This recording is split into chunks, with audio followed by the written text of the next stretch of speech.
Okay, Great. all right. Okay, let me know so I can start the recording. Yes, let's go. I'm going to go ahead and call the meeting to order.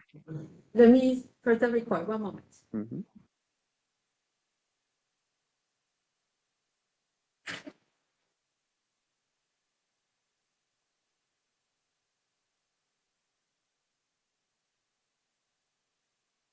Okay, we can start. All right. I'm going to call the meeting to order of the City of Laredo Fine Arts and Culture Commission. Today, the 27th of January, it's approximately 5:51 p.m. Can we go ahead and do the Pledge of Allegiance? Okay.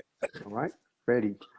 I pledge allegiance to the flag of the United States of America and to the republic for which it stands, One nation, nation, only under God. God, indivisible, with liberty and justice for all. Okay. Angie, will you do a roll call, please? Yes, sir. Julio Mendez, Present. Armando Lopez, Present. Carlos Abraham Flores, Present. Rosy Santos, Present. Robert Lopez, absent. Gail April Rodriguez, absent. Jesse Shaw, Here. Dr. Martha Villarreal, absent. Dr. Colin Campbell, absent. We have a quorum. Thank you. Are there any, so moving on to section 4, are there any citizens' comments either in writing or virtually present? We haven't received any. All right. Okay, you were sent a packet last week, and again, I think this week, with the minutes from the meeting of December 16, 2021. Do I hear a motion to approve those minutes? A motion that we approve the meeting.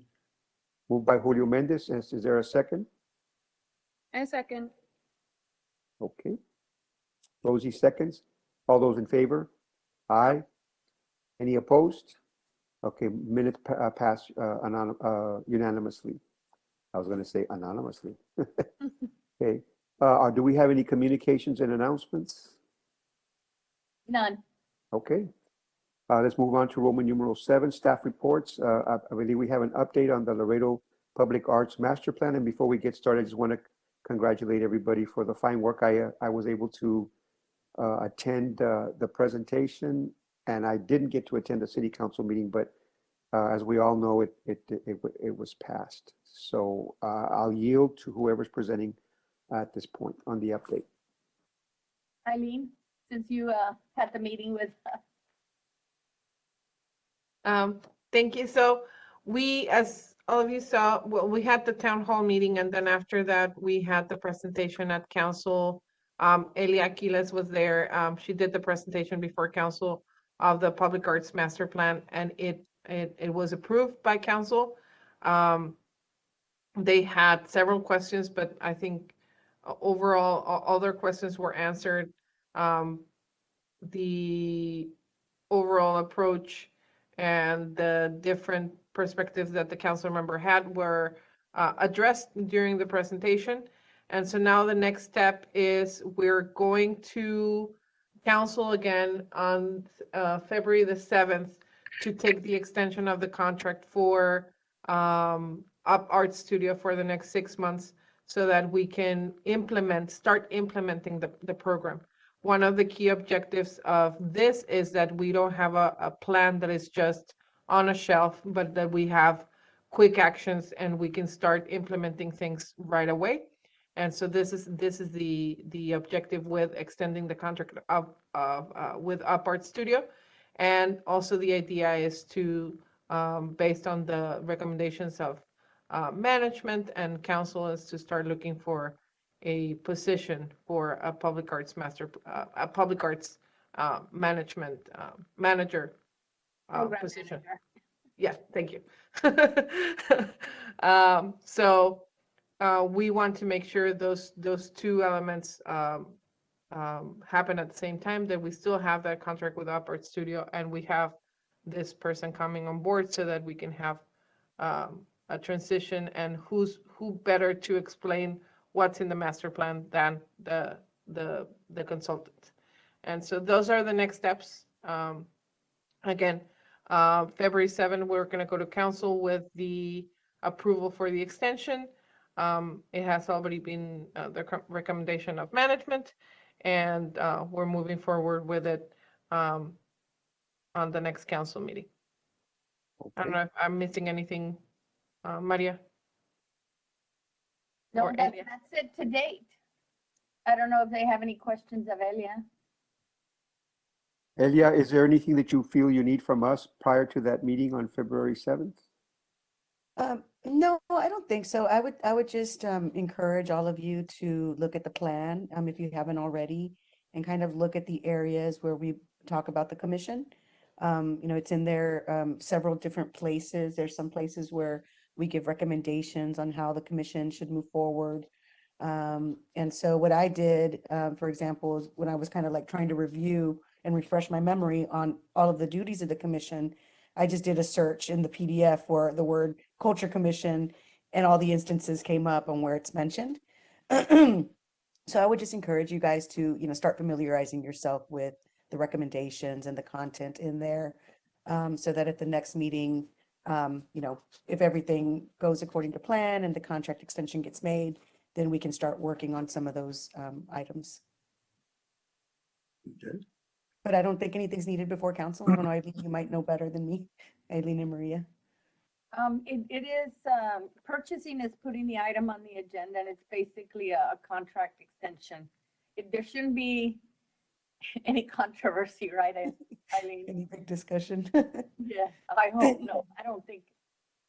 Yeah, it shouldn't, hopefully not, but, and especially because we had the item approved, the master plan was approved. So this is, again, the idea is that we can start implementing. We're very keen on starting the implementation right away as soon as we can, so that we can ensure that this is a plan that's going to be a working plan, not a plan on a shelf.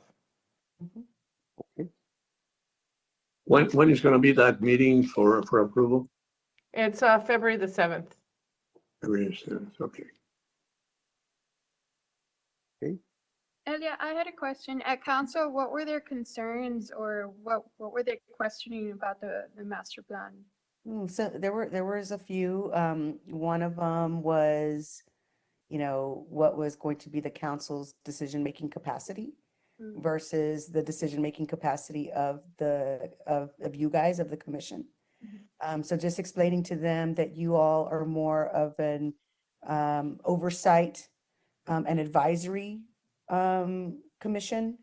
And at least that's the way it's spelled out in the ordinance. And so to follow that, then you all basically are supposed to like make sure that that everybody's following the right processes and all of that. So they thought, at least one of the council members thought that, well, we don't really have a say. So just kind of explaining to them that they do have a say in the process. What were some of the other concerns? I think one of them was Going to council when it's over 50,000, I the think. they got- 50,000 benchmark. That was another thing, but I mean, I think that's the 50,000 it's a pretty standard number across, programs nationally, I think. And also it sounded like that's kind of standard for the city as well, right? I think, the city manager said that was a standard number. So that was another concern that, oh, well, there's going to be projects that are less than 50,000 all the time. And so I explained to them that, well, if they're involved in the planning process at the beginning of the fiscal year, then they're the ones that are really kind of helping to decide what are the projects that are going to have opportunities, right? So they themselves are going to really be the ones to say, hey, this is a 50,000. Well, it's not really them, it's actually whatever the percentage is of the project and all of that, but they have a hand in selecting the projects. So I kind of felt like that comment wasn't necessarily valid. And Yeah. then the other thing was at the end, why do we need a person? It can just be any coordinator. And I'm like, no, it cannot just be any person. It has to be somebody who has some knowledge, or at least the desire to have the knowledge of how to run a public art program. It's not just, hey, any coordinator can do it. That's not really the point of it. So kind of explaining that as well. What else came up? Do y'all remember, Eileen and Maria? They were also very concerned about what were they going to get. I mean, that their individual area was not going to be overseen. Also, the fact when Martin said that, we could even take into consideration doing some spectacular art piece in which we can get money from each individual. And there was some resistance from that too. In other words, they don't want to share the funds among each other. They want their own, and that's it. They don't want anything else. Which Definitely, I thought that yeah, I say Martin definitely. had Go a ahead. very, very good point, to be able to use everybody's money, not all of it, but some of it, in order to be able to do something outstanding in the center of Laredo or somewhere in the vicinity. I thought that was a very good point. But once again, everybody wants their own. They don't want to share. Yeah, I think a couple of the council members are, strong advocates for their districts, and in the past, they feel like they have been overlooked a lot for art projects. I heard that one specific complaint that, oh, well, when the commission was selecting projects, they never put any in South Laredo, and of course, we know that that's because there really weren't that many projects that you all had a hand in, so there wasn't an opportunity for that. But some of them are a little impatient, and they want they want to be they want to feel like, I guess, they're being treated fairly, and they want their constituents to feel like they're being treated fairly. And some of that can work backwards. In other words, they could they could implement regulations on new subdivisions or subdivisions in their district that require a public art space. And that way there would be public art put in there de facto. But a lot of times, developers don't want to have to make that extra expense to Right. to dedicate a portion of the development to something that's community, like the park or things like that. So hopefully we'll be able to work with them and tell them that that's that problem, they ultimately have more control over it than we do, because they can require people to have public art designation in their projects. And we do make that recommendation in the plan that, I saw it. that they should put something in there for private developers, because that idea came up in a bunch of the interviews with the council members that we did interview. We interviewed, I think it was 5 out of the 8. And everybody mentioned that. The mayor mentioned it. We had some of the cultural stakeholders mention it. So I think that everybody kind of agrees that that's definitely one source of funding that should be looked at. And definitely the hot funds as well is something that should be worked on, hopefully in this first year. Hopefully the city's able to help move that forward, because then that provides more flexibility for projects, more flexibility for artists, arts organizations. I think that's when you get a lot of exciting projects that come to the table, because they're from the community themselves. They're from the artists who are proposing things, and so I think hopefully that that can also move forward in this year. All right. I think that the last item on the agenda is to, and thank you for everybody for their hard work on that, is to set a new meeting date. Mary, do we have any proposed dates? The regular scheduled meeting would be on February 17th. Okay. I don't know. At 5:30, we don't know if we'll be allowed to meet in person, so we'll let you know. It All might right, be so- virtual also. All right, so February 17th at 5:30 for our next meeting. Do I hear a motion to adjourn? A motion, we adjourn. Is there a second? A second. Okay, thank you, Mr. Flores. All those in favor? Aye. Also, just before we leave, that the Lady of the Water sculpture went up. Right. I just saw that this morning when I was running by there, and it looks pretty awesome. Yeah. Where's yeah. that? Central They Park? Our Central Park? Central No, Park. Central Park. It's on Central San Park in Isidro. San It's Isidro on- Boulevard. Right. I think, yeah. Is there gonna be like an unveiling for that or? It still looked like it had stuff around it, so I'm sure that they'll be doing that.